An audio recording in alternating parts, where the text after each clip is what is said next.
Could millions of iPhone worshippers finally be waking up, throwing their iPhones into the ocean, and buying an Android phone? Welcome to the Shakaama Live Show with your host, Shakaama. New Apple patent could disable iPhone cameras remotely.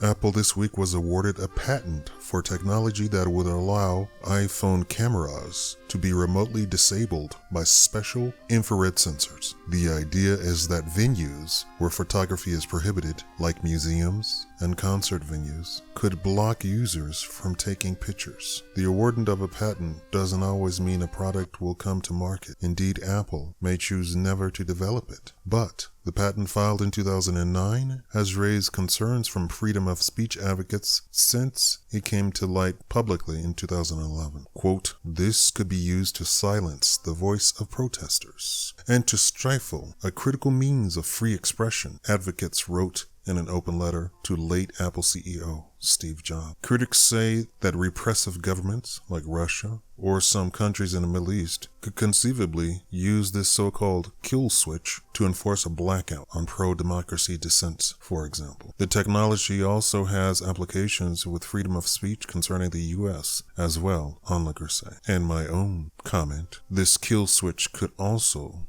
be in the hands of policemen who do not want to be filmed murdering poor black children in the streets of Detroit. The House Democrats' dramatic 24-hour sit-in over gun control legislation last week is an example after Republicans cut off the video feed that C-SPAN uses to provide coverage. Democrats took to the live streaming tool Periscope to broadcast their protest. Apple's proposed technology could have been used, in theory, to disable members' cameras. Here's how the technology would work according to the patent. Quote, "An infrared emitter can be located in areas where pictures or video capture is prohibited, and the emitter can generate infrared signals with encoded data that includes commands to disable the recording functions of devices. An electronic device can then receive the infrared signal, decode the data, and temporarily disable the device recording function based on the command." End quote. That's the patent. Do you notice anything is missing from the patent? There's an A, but there does not seem to be a B. What is A? Turning the camera off. What is B? Turning the camera back on. So literally, you could be buying a paperweight, say if you were somebody who bought the product simply to use it as a cheap means of a very good camera. In fact, I have myself been researching how to produce videos and movies using my phone. And they have gone over, and in a lot of these tutorial videos, of how to replace very expensive cameras with a smartphone, because smartphones can even go up to 4K recording possibility. Now, they don't have all of the capabilities of, say, the very expensive camera, but they have enough to compensate for the lack. And with some separate accessories, you would never know the difference, at least on the viewing end that the public would see. Now, can you imagine if you went through all the trouble to get your phone